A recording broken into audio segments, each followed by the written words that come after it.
Well, good morning and welcome to Morning Gospel Fuel with Mr. G. It is Friday, July 15th, the 15th week of Ordinary Time, and the feast day of Saint Bonaventure, one of the doctors of the church.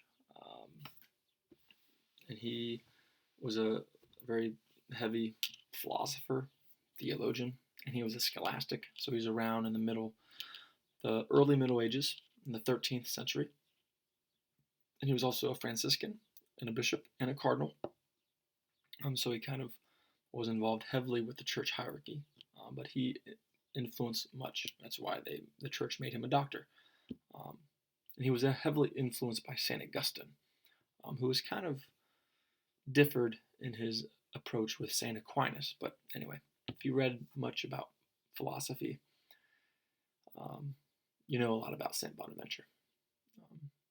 He's actually one of my favorite theologians, if I'm being honest. But anyway, if you ask anybody at the seminary, or many people, I mention this a lot because of what he's the patron saint of, because he's a doctor of the church, a very well-known saint.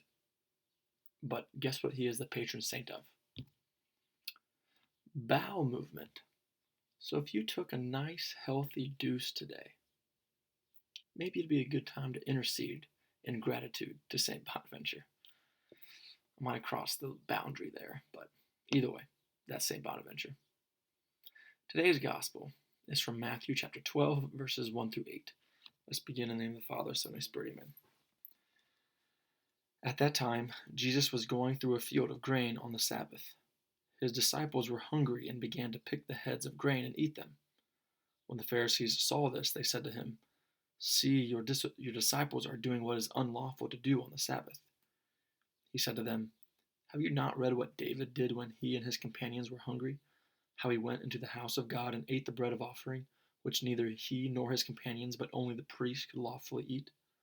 Or have you not read in the law that on the Sabbath the priests serving in the temple violate the Sabbath and are innocent? I say to you, something greater than the temple is here. If you knew what this meant, 'I desire mercy, not sacrifice,' you would not have condemned these innocent men. For the Son of Man is Lord of the Sabbath." So we have Sabbath, which society needs to reinvent and kind of reintroduce itself to the world, because not too many people treat the Sabbath for the way the Lord intended, where it's truly for rest, and it's truly to re-energize, and it's truly to give honor to the Lord, and it's truly for valuable family time, not work and labor and do all the stuff you couldn't get to throughout the week. But anyway, I don't want to go on my soapbox. The Word Among Us meditation says and focuses on, "I desire mercy, not sacrifice." Do you find yourself wondering and worrying if you actually did fast for a full 60 minutes before receiving communion? If you did not know, that is a Catholic rule. Do you ever catch yourself wondering if the person ahead of you in the communion line is receiving worthily? If so, Jesus offers helpful words, echoing the prophet Isaiah. "I desire mercy, not sacrifice." What are Hosea and Jesus telling us?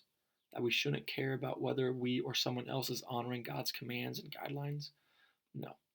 In fact, Jesus valued and upheld God's law, but he often went out of his way to remind us that everyone needs mercy, and the reason why we are trying to follow God's rules is more important than being preoccupied with fulfilling them with perfect precision. Our focus, he says, should be on receiving God's mercy and then offering that same mercy we have received to others. This is what God desires for us. In order to give mercy away, however, we first need to experience it ourselves. And our first step is to ask ourselves, have I received God's mercy? Don't think you don't deserve it. Ask Jesus, as Jesus told St. Faustina, "The greater the misery of a soul, the greater its right to my mercy." Nothing disqualifies you from the mercy and love of God. No sin, no weakness, no lack of faith. So if you tend to be overly critical of yourself, receive God's tender affirmation, "You are my child, and I love you." If you are bound up in worry, receive his assurance, "I am with you, whatever may come." Then give it away.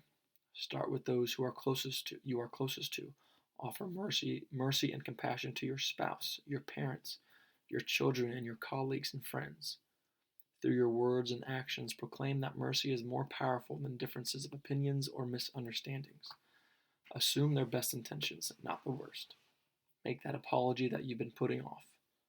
Waste a little time being present to someone who needs company. In quotations. Receive God's mercy today, that you may be able to give it away. Jesus, help me to treasure your mercy above all else. So there we go. There's the challenge for today. Go get on showing that mercy to others. Have a great day. God bless. Keep it real. In the Father, Son, and Spirit. Amen.